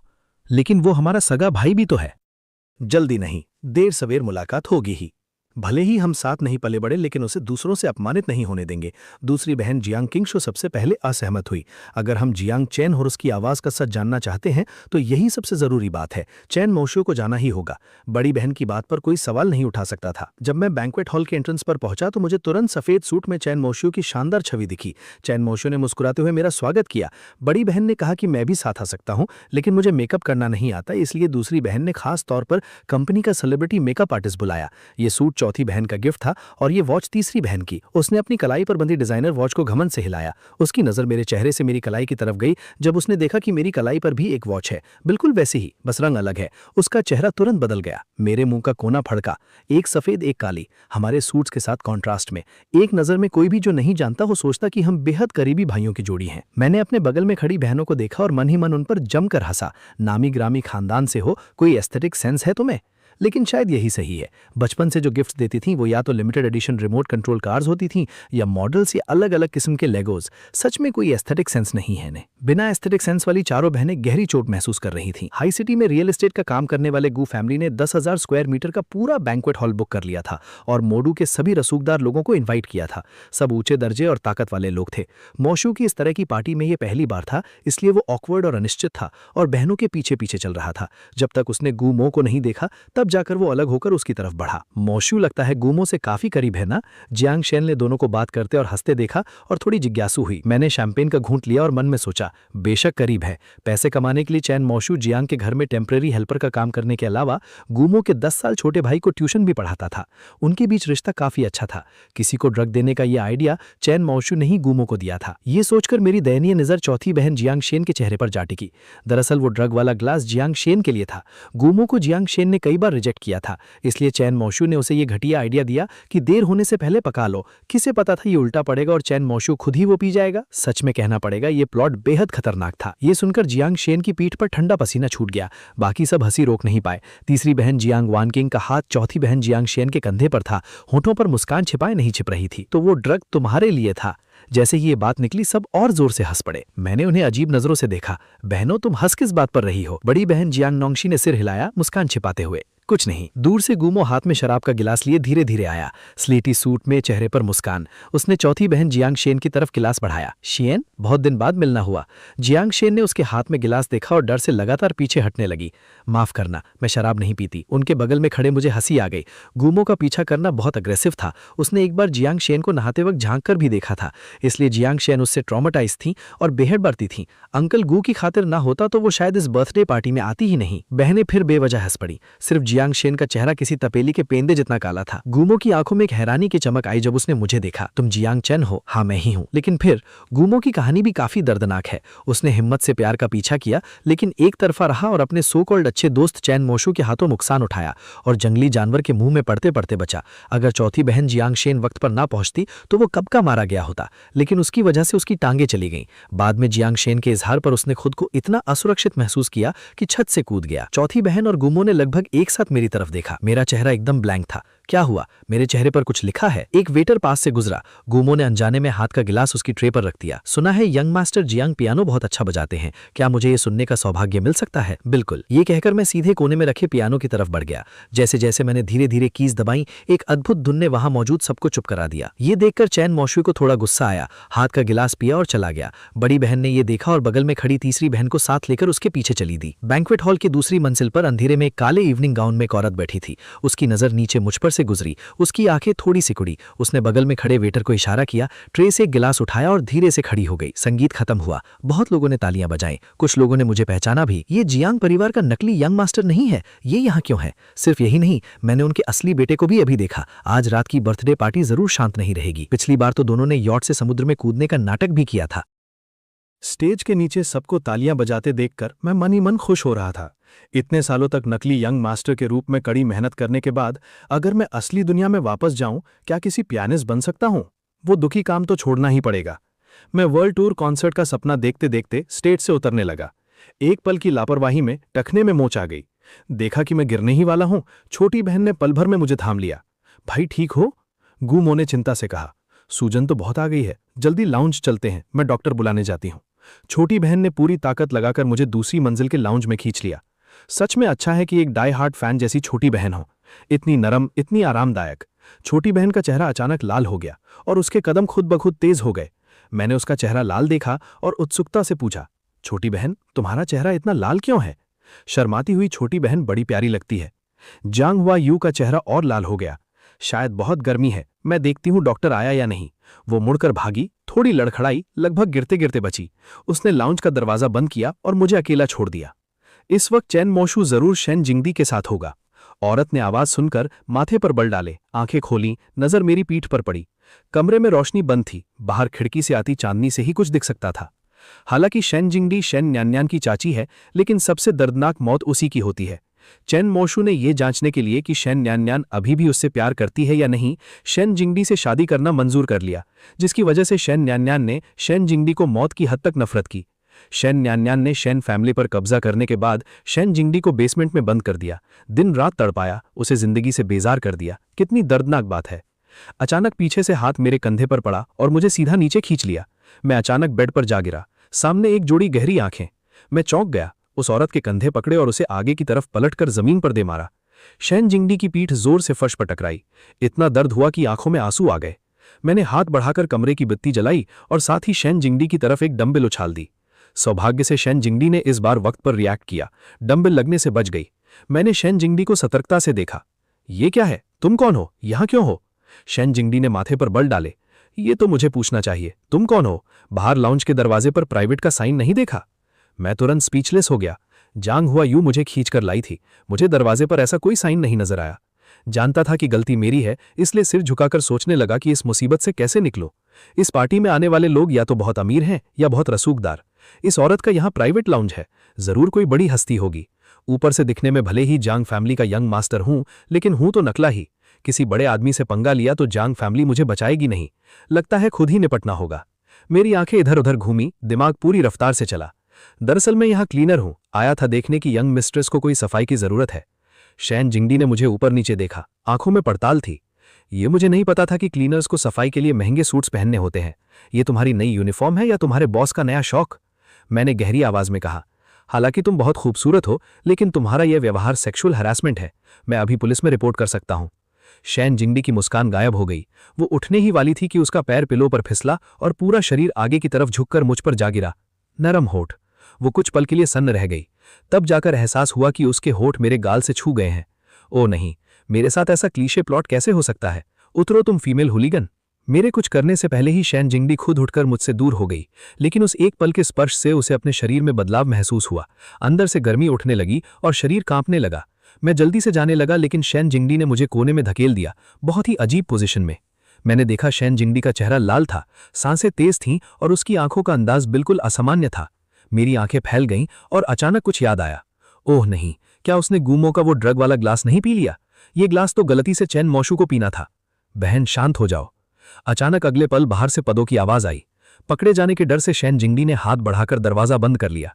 हे भगवान, मैं जियांग चन, 20 साल से ऊपर में कभी प्यार में नहीं पड़ा। मेरी इज्जत यहीं जाएगी क्या? सामने बड़ी खूबसूरती है, लेकिन मैं ऐसा इंसान नहीं हूं। उस पल मैं इतना घबरा गया था कि भूल ही गया कि मैं एक मर्द हूं जो सामने वाली औरत को आसानी से धकेल सकता हूं। शैन जिंगडी ने खुद को रोकने की पूरी कोशिश की, अंदर की आग को दबाए रखी। पता नहीं कई सालों की भाई बहन की टेलीपैथी थी या क्या, लेकिन बाहर से छोटी बहन ने एक जोरदार लात मारी और दरवाजा खुल गया। मैं एक पल के लिए सन्न रह गया, चेहरे पर हैरानी। अरे बाप रे, जांग हुआ यू की तबाही मचाने की ताकत किसी छोटे तोप के बराबर है। जांग हुआ यू दौड़कर मेरे सामने आई, कंधे पकड़कर ऊपर नीचे देखा। भाई ठीक हो? किसने तंग किया? मैंने हाथ से इशारा किया। मेरे सामने कोई नहीं था। इतनी तेज भागी वो। जियांग हुआ यूए और मैं खुली खिड़की पर दौड़े और नीचे देखा। एक काली मायबाख तेज रफ्तार से जाती दिखी। जियांग हुआ यूए ने जल्दी से फोन निकालकर फोटो लिया और किसी को इस कार की जांच करने को कहा। उसने मायबाख को देखता रहा जब तक वो अंधेरे में गायब नहीं हो गई। आंखें उदास थीं। ड्राइवर श्याओ वांग गाड़ी चलाते चलाते बार बार रियर व्यू मिरर में पीछे बैठी औरत को देख रहा था। श्याओ शैन, ठीक हो? शैन जिंगडी ने सिर कार की खिड़की से टिका लिया। मैं ठीक हूं, चिंता मत करो, सीधे होटल चलो। अगर वो इतनी तेज ना भागती तो शायद पकड़ी जाती। शैन जिंगडी होटल में लड़खड़ाते हुए पहुंची। पहला काम, बाथरूम में जाकर ठंडे पानी से खुद को भिगोया। तब जाकर थोड़ी गर्मी शांत हुई। होश थोड़ा ठीक होने के बाद उसने फोन उठाया और कॉल किया। दूसरी तरफ वाली औरत ने छेड़ा, श्याओ शैन, तुम्हें हाई चैंग में अपना सच्चा प्यार ढूंढना था, मुझे कॉल करने का वक्त कैसे मिल गया? शैन जिंगडी ने शावर बंद किया, आंखें गहरी थीं। बकवास बंद करो, मेरे लिए किसी की जानकारी निकालो। ये सुनते ही दूसरी तरफ वाली और उत्साहित हो गई। क्या सच में तुम्हें अपना सच्चा प्यार मिल गया? शैन जिंगडी ने चिड़चिड़ा कर कहा, इतनी बकवास क्यों? हाई चैंग के जियांग फैमिली का यंग मास्टर जियांग चैन, आधे घंटे में उसकी पूरी जानकारी चाहिए। डॉक्टर ने मेडिसिनल वाइन से मेरे सूजे टखने की मालिश की। दर्द इतना था कि मेरा चेहरा सिकुड़ गया। यंग मास्टर, घर जाकर सूजन कम करने के लिए बर्फ लगाएं। अगले 2 दिन चलना नहीं, वरना और सूजेगा। डॉक्टर की बात अभी खत्म हुई भी नहीं थी कि जियांग हुआ यूए बाहर से व्हील चेयर धकेलते हुए आई। कोई बात नहीं भाई, अब से मैं तुम्हें धकेलूंगी। मैंने उसका गंभीर और सच्चा चेहरा देखा और मुंह का कोना फड़का। छोटी बहन, मेरे टखने में मोज है, मैं लकवाग्रस्त नहीं हूं, व्हील चेयर की जरूरत नहीं। जियांग हुआ यूए ने बिल्कुल नहीं सुना। नहीं, जब तक पैर पूरी तरह ठीक नहीं होता व्हील चेयर में बैठना होगा। मैंने उसे देखा और बेबसी से सांस ली। मेरी छोटी बहन हर बात में अच्छी है, बस बहुत जिद्दी है। जो ठान लेती है आसानी से नहीं बदलती। इतना ख्याल रखती है, सच में इस दुनिया को छोड़ने का मन नहीं करता। जियांग हुआ यूए की आंखों में एक चमक आई। तो जाओ मत। ये सुनकर मैं चौंक गया। 2 पल के लिए सन्न रह गया। कुछ नहीं, पार्टी शुरू होने वाली है, चलो नीचे चलते हैं। जियांग हुआ यूए ने सिर झुकाया और मुझे एलिवेटर में धकेलकर नीचे ले गई। रास्ते में जो रहीज़न लोग मिले, उन्हें सच में लगा कि मैं कोई यंग मास्टर हूं जिसके पैर काम नहीं करते। सबकी आंखों में दया थी। उनकी नज़रों से मैं असहज हो गया। मैंने ऊपर देखा, बगल में खड़ी छोटी बहन। सिर्फ तुम हो? बाकी बहनें कहाँ हैं? बड़ी बहन और तीसरी बहन व्यस्त हैं। दूसरी बहन वू कॉरपोरेशन के साथ पार्टनरशिप की बात कर रही हैं। और चौथी बहन के बारे में उसने कहा। उसकी नज़र एक तरफ गई। मैंने उसकी नज़र का पीछा किया। डांस फ्लोर के बीच में खूबसूरत जोड़ी नाच रही थी। वो आदमी खुशी से मुस्कुरा रहा था, औरत थोड़ी अनिच्छा से। चौथी बहन और गूमो थे। मैंने दिलचस्पी से उन्हें नाचते देखा। जियांग शियांग की इस झिझक पर मत जाओ, बाद में यही उसकी दीवानगी बन जाएगी। एक जोर की आवाज़ ने मेरे ख्यालों को तोड़ा। मैंने आवाज़ की तरफ देखा तो एक पतली सी औरत को तीसरी बहन ने लात मारकर डांस फ्लोर के बीच में गिरा दिया। ये देखकर जियांग शियान ने रिफ्लेक्स में गूमो को ढाल बना लिया। गूमो एक पल के लिए रुका, उसकी नज़र जियांग शियांग के गाल पर पड़ी, आंखों में मुस्कान थी। मुझे मारने की हिम्मत? जानते हो मेरे पापा कौन है? पापा वू कॉर्पोरेशन के चेयरमैन हैं। मैं उनकी असली बेटी हूं। मुझे मारा? पापा से कहूंगी हाई चैंग में तुम्हारा जीना मुहाल कर देंगी, जेल जाओगी और सारी उम्र सिर नहीं उठा पाओगी। तीसरी बहन जियांग वांग चियांग ने अपनी गर्दन चटकाई। मुझे सिर नहीं उठाना होगी, देखते हैं तुम्हारी वू फैमिली में क्या दम है। ये कहते ही एक तमाचा उस औरत के गाल पर पड़ा। बेशरम बच्ची, बगावत पर उतरी है। फादर वू का चेहरा गुस्से से लाल था, उसकी धुंधली आंखों में नसें उभर आई थीं। अपनी बेअदब और बदतमीज बेटी को देख रहा था। औरत ने बाप को देखा तो चेहरे का दर्द भूल गई। जियांग वांग चियांग की तरफ उंगली उठाई। पापा, मेरा बदला लो, इसने मुझे मारा। तुम्हारे अलावा मुझे कोई नहीं मारता, किसी ने कभी नहीं मारा। मैं चाहती हूं इसकी बर्बादी हो। फादर वू ने जियांग वांग चियांग को देखा और गुस्से से बेटी के दूसरे गाल पर एक और तमाचा जड़ दिया। क्या नशे में है? आंखें खोल कर देख, ये जियांग चैमली की तीसरी मिस है। जियांग वांग चियांग, अगर इन्होंने तुझे मारा है तो मारा है, कौन सा इंसाफ मांगने चली है? ये कहकर उसने बेटी को धक्का दिया और माफी की मुस्कान लेकर जियांग वांग चियांग की तरफ बढ़ा। मिस जियांग, आप बड़े दिल की हैं। मेरी सबसे छोटी बेटी पत्नी की लाडली है, बहुत घमंडी हो गई है, आपको तकलीफ दी, मैं माफी मांगता हूँ। क्या माफी काफी है? क्या तुम सुनना चाहते हो कि तुम्हारी बेटी ने मेरी तीसरी बहन को कैसे नाराज किया? बड़ी बहन जियांग नांगशी चैन मोशू को सहारा देते हुए बाहर आई। चैन मोशू पूरी तरह जियांग नांगशी के कंधे पर झुके हुए बेहद कमजोर दिख रहे थे। फादर वू ने ये देखा और अपनी जमीन पर पड़ी छोटी बेटी को देखा। हुआ क्या आखिर? उस भटकी हुई औरत ने बड़बड़ाया, मैं बस उस यंग मास्टर से दोस्ती करना चाहती थी। ये सुनकर तीसरी बहन जियांग वांग चिंग ने ठंडी हंसी ली। दोस्ती? वो तुम उन्हें छू रही थी और कह रही थी, हैंडसम, देख क्यों नहीं रहे? क्या मैं इतनी खूबसूरत हूं कि देखने की हिम्मत नहीं होती? जियांग वांग चिंग ने उसकी नकल बिल्कुल परफेक्ट उतारी। माहौल वैसे तो गंभीर था, लेकिन मैं हंसी रोक नहीं पाया। एंटरटेनमेंट इंडस्ट्री वाले की बात ही अलग है, एक्टिंग जैसे सांस लेने जितनी आसान है। ये सुनकर जियांग वांग चिंग के मुंह का कोना थोड़ा फड़का। उसने जमीन पर पड़ी औरत को फिर घूरा। अगर मैं वक्त पर नहीं पहुंचती तो पता नहीं और क्या बेशर्मी होती। क्या मिस जियांग की बात सच है? फादर वू ने बेटी को लात मारी। मैं बस एक हैंडसम से फ्लर्ट कर रही थी, क्या ये इल्लीगल है? इल्लीगल नहीं है, लेकिन वो मेरे जियांग वांग चिंग की भाई हैं। तुमने मेरे भाई पर नजर डाली, इसलिए तुम दोषी हो। पूरे हॉल में हलचल मच गई। ये जियांग परिवार का असली यंग मास्टर है, तो वू परिवार ने गलत लोगों से पंगा ले लिया। जियांग परिवार का हाई चेंग में बहुत ऊंचा दर्जा है, सारी बहनें बेमिसाल हैं और कई ताकतवर लोगों से जुड़ी हैं। वू परिवार ने जियांग परिवार को नाराज कर दिया, अब मोदू में उनका टिकना मुश्किल है। जियांग कियांग शुए भी आगे आईं। सीईओ वू, मुझे लगता है हमारे बीच जो पार्टनरशिप थी वो शायद आगे नहीं चल सकती। फादर वू ने अभी अभी बड़ी मशक्कत से जियांग परिवार की दूसरी मिस के साथ डील पक्की की थी। वो इतना घबराए गए कि जल्दी से बेटी को उठाकर सच्चे दिल से माफी मांगने लगे। मिस जियांग, मुझे माफ करो, मैंने आंखें नहीं खोली जो आपको नाराज किया। माफी सुनते ही चैन मशू आखिरकार जियांग नुआंगशी की आड़ से झांका। बड़ी बहन, चूंकि माफी मांग ली तो माफ कर दो, वो परिवार की परेशानियां भी कम नहीं लगती। ये बात सुनते ही पूरे हॉल में सबसे ज्यादा मैं था जो हंसी नहीं रोक पाया। सिर झुकाकर हंसी दबाने लगा, कंधे भी हिल रहे थे। मेरे से और नहीं होता। लेखक, तुम्हें दिल नहीं है क्या? मेल लीड के लिए ये कैसा गुडी टू शूज मेरी सू कैरेक्टर सेटिंग है। हंसते हंसते मैंने सिर उठाया। कई बहनें और गूमो सब मुझे देख रहे थे। मुझे ऐसे क्यों देख रहे हो? क्या मैं बहुत जोर से हंसा? तभी दूसरी बहन जियांग कियांग शुए उठ खड़ी हुई। हमारे जियांग परिवार के लोगों को दूसरे अपमानित नहीं कर सकते। ये देखकर गूमो के पिता ने तुरंत सिक्योरिटी गार्ड्स को इशारा किया। गार्ड समझ गए और उन्हें बाहर ले जाने लगे। खत्म हो गया सब। इतनी मेहनत से यहां तक पहुंचे, इस लड़की ने सब बर्बाद कर दिया। बाहर जाते हुए फादर वू रोते और गाली देते जा रहा था। मुझे सच में अफसोस है अंकल गू, मेहमानों का चुनाव ध्यान से नहीं हुआ। ऐसे लोग पार्टी में आ गए और यंग मास्टर चोंग को डराया। गूमो के पिता गूफी हाथ में शराब का ग्लास लेकर चैन मशू के पास आए। चैन मशू की नजर उन पर पड़ी। गूफी एकदम चौंक गए। अभी ध्यान से नहीं देखा था, अब देखा जियांग नुआंगशी के पीछे मैं नहीं चैन मशू है। गूफी का चेहरा ऑकवर्ड देखकर चैन मशू ने सिर घुमाया और उन्हें नहीं देखा। साफ था कि इन दोनों के बीच कुछ ठीक नहीं है। जियांग नुआंगशी जानती थी, फिर भी पूछा, अंकल गू, क्या आप मेरे भाई को जानते हैं? तब जाकर उन्होंने बताया, मिस्टर चैन मेरे सबसे छोटे बेटे के ट्यूटर हैं, उसकी पढ़ाई में मदद करते हैं। तो ये बात है। मेरा भाई हाल ही में मिला है, पहले बहुत तकलीफ उठाई उसने, बेचारा बच्चा है। ये बातें करते करते बहनों को चैन मशू के लिए अजीब सा गिल्ट महसूस होने लगा। मैंने वो दिल को छूने वाला नज़ारा देखा और गहरे में कुछ महसूस हुआ। भले ही मैं मर नहीं सकता, लेकिन चैन मशू कम से कम खुद कोशिश कर रहा है, बहनों को उसके लिए दया और गिल्ट महसूस करा रहा है। फैमिली अफेक्शन की कहानी ठीक होने के करीब है, मैं भी जल्दी घर जा सकूंगा। चैन मशू डर गया था, यहां ज्यादा रुकना ठीक नहीं था। बड़ी बहन जियांग नुआंगशी ने गू फी से कुछ बातें की और चैन मशू को घर ले जाने का प्लान किया। हाँ अंकल गू, मेरी तीसरी बहन का प्रोफेशन थोड़ा खास है, उम्मीद है आज रात की बात बाहर नहीं जाएगी। गू फी ने समझकर सिर हिलाया, समझ गया, पब्लिक फिगर हैं। गूमो के पास से गुजरते वक्त चैन मशू को उसकी नज़र महसूस हुई और माफ़ी भरे अंदाज में बोला, ब्रदर गू, इस तरह की बर्थडे पार्टी के लिए माफ़ी, मेरी वजह से ये सब हुआ। गूमो ने उसे मुस्कुराकर देखा, लेकिन वो मुस्कुराहट बिल्कुल नकली थी। कोई बात नहीं, छोटी सी बर्थडे पार्टी है, और वैसे भी तुमने मेरी बहुत मदद की है। उसने मदद पर जोर दिया।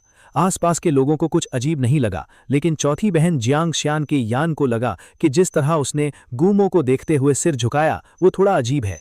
भाई चलते हैं, जियांग हुआए जुए ने व्हीलचेयर से मुझे वहां से दूर कर दिया। जियांग परिवार के विला पर वापसी। लिविंग रूम की बत्ती जल रही थी, अभी अंदर घुसे ही थे, किसी को देखा भी नहीं, तभी अंदर से मदर जियांग की आवाज सुनाई दी। मोशू, मम और डैड अभी अभी पास के शहर बिजनेस ट्रिप पर गए थे, तुम घर से क्यों भागे? क्या ये घर पसंद नहीं, या हमने कुछ गलत किया? बताओ, सब ठीक कर देंगे। मदर जियांग ने चैन मोशू को कस कर गले लगाया। वो सिकुड़ गया, जैसे इतने करीबी स्पर्श का आदी नहीं था। बड़ी बहन इस वक्त आगे आई। मॉम, मोशू को डरा रही हो, तुम बहुत इमोशनल हो। हाँ, मैंने सुना था तुम सब गूमो की बर्थडे पार्टी गए थे, इतनी जल्दी क्यों आ गए? ये सुनते ही गुस्से में जियांग वांगकियन ने पूरी कहानी सुना दी। जैसे ही मदर जियांग ने उनके असली बेटे को तंग किया जाना, घबराकर उसे ऊपर से नीचे तक देखा। तसल्ली हुई कि ठीक है, तब जाकर थोड़ी शांत हुई।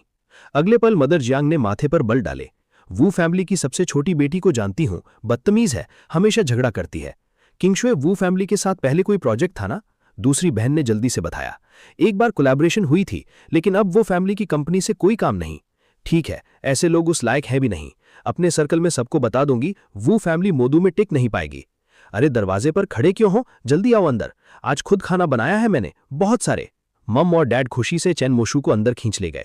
मैं हॉल में खड़ा वो गर्मजोशी का नजारा देखता रहा, लेकिन फिर भी 10 साल का भाई बहन का प्यार है, ये देखना कि वो अपना सारा स्नेह किसी और को दे रहे हैं, ये एहसास सच में थोड़ा अजीब है। पहले मेरा किरदार था मनमाना, जियांग फैमिली के यंग मास्टर के दर्जे का इस्तेमाल करके जो चाहूं करूं। बहनें सब कुछ सहती थीं। अब एक आज्ञाकारी, समझदार और सहनशील असली भाई है, उसे और ज्यादा लाड मिलेगा। मम और डैड मुझे एक बिगड़ा हुआ बच्चा मानते हैं। उनका रवैया मेरे साथ सख्त है, लेकिन चैन मोशू के साथ बहुत नर्म। लेकिन सच में एक बड़ा आदमी व्हीलचेयर में बैठा है और इन्हें दिखा भी नहीं। मेरी मौजूदगी बहुत फीकी हो गई है, मैंने मन ही मन शिकायत की। डाइनिंग रूम की तरफ जाती चारों बहनें एक एक करके रुकीं और एक साथ मुड़कर मुझे देखा। चेहरे पर बहुत उलझे हुए भाव थे। बड़ी बहन जियांग नैंगशी ने पहले बोला, छोटी बहन, भाई को खाने पर ले चलो। ये सुनकर जियांग हुआयुए खुशी से मुझे अंदर धकेल दी। भाई, यहां तुम पराए नहीं हो, खाना खाओ, देखो कितने कमजोर हो। अंदर से मदर जियांग की आवाज आई और जल्द ही चैन मोशू के बाउल में खाना पहाड़ की तरह ऊंचा हो गया। मां, मैं इतना नहीं खा सकता, चैन मोशू ने कहा, आंखों में हल्की सी चुनौती लिए हुए मुझे देखते हुए। मैंने उसे एक बेबस नजर दी और सिर झुकाकर अपना खाना खाने लगा, बिल्कुल बेअसर। माँ, ब्रदर चैन थोड़ा नाखुश लग रहा है। चैन मोशू मुझे चैन से नहीं बैठने देता। मेरी मौजूदगी पहले से इतनी धुंधली है, फिर भी चैन मोशू मुझे हाईलाइट करना चाहता है, जैसे डर हो कि कोई मुझ पर ध्यान न दे। तभी फादर और मदर जियांग की नजरें मुझ पर पड़ी। दोनों एक पल के लिए चौंक गए जब उन्होंने मुझे देखा। उन्हें पता ही नहीं था कि जियांग चैन भी यहाँ है। तभी मदर जियांग का ध्यान गया कि मैं व्हीलचेयर में हूँ। उनकी आंखों में एक पल के लिए चिंता की लहर उठी। चैन, तुम्हारे पैर को क्या हुआ, व्हीलचेयर में क्यों हो? शायद ओरिजिनल प्लॉट में मैं पहले ही मर चुका था, इसीलिए ये घर मुझसे कोई वास्ता नहीं रखता, इसीलिए मुझे इग्नोर किया जाता है।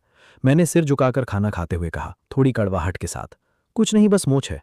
बस मूंछ? तो 2 दिन आराम करोगे तो ठीक हो जाओगे, मदर जियांग ने बेपरवाही से कहा। उसके बाद डिनर टेबल पर मेरा कोई वजूद नहीं रहा। सब चैन मोशू के इर्द गिर्द बातें करते रहे। मैं चुपचाप खाता रहा। तब मेरी दूसरी बहन जो मेरे सामने बैठी थी, उसने मेरी तरफ एक पोक ट्रॉटर बढ़ाया। सिर्फ सब्जी मत खाओ, ये पोक ट्रॉटर खाओ, पैर मजबूत होगा। मैं थोड़ा टच था कि मेरी सबसे तेज मिजाज बहन मुझे खाना दे रही है। थोड़ा दिल पसीज गया था, लेकिन अब बस स्पीचलेस हूं। मुझे लगता है तुम खुद ज्यादा पिग स्टॉटर जैसी लगती हो। जियांग किंगशुए के होठों का कोना हल्का सा भड़का। जिन्होंने मेरे मन की बात सुनी वो हंसी रोक नहीं पाए। दीदियां, किस बात पर हंस रही हो? चैन मोशियो ने उत्सुकता से पूछा। बड़ी बहन ने हंसी दबाते हुए हाथ हिलाया। कुछ नहीं, खाना खाओ। इधर विंचेस्टर होटल में मुझे वो सारी जानकारी मिल गई जो आपको चाहिए थी। जियांग चैन मॉडू की जियांग फैमिली का बेटा है, लेकिन सुना है कि कुछ दिन पहले पता चला कि वो उनका सगा बेटा नहीं है। जियांग फैमिली का असली बेटा चैन मोशियो है। मैं डिटेल्स भेज रहा हूं, आप खुद देख लीजिए। चैन जिन्यू की नज़र मेरी फोटो पर टिकी, फिर नज़र नीचे स्कूल सेक्शन पर गई। जियांग चैन, मोडू यूनिवर्सिटी, मेजर, वॉच डिज़ाइन। चैन मोशियू का कमरा मेरे बिल्कुल बगल में है। ओरिजिनल प्लॉट के हिसाब से मेरे मरने के बाद मेरा कमरा चैन मोशियू का हो जाना था, लेकिन अब मैं मरा नहीं, इसलिए चैन मोशियू को बगल वाले गेस्ट रूम में रहना पड़ रहा है। वैसे मदर जियांग ने उसे भी बड़े प्यार से सजाया था। जब मैं फुदकता हुआ वहां से गुजर रहा था तो चैन मोशियू दरवाजे की चौखट पर टिककर मुझे घूरने लगा, ठोड़ी ऊपर उठाई अकड़ के साथ। जियांग चैन, अगर मैं तुम होता तो मुझमें इस घर में रहने की हिम्मत नहीं होती।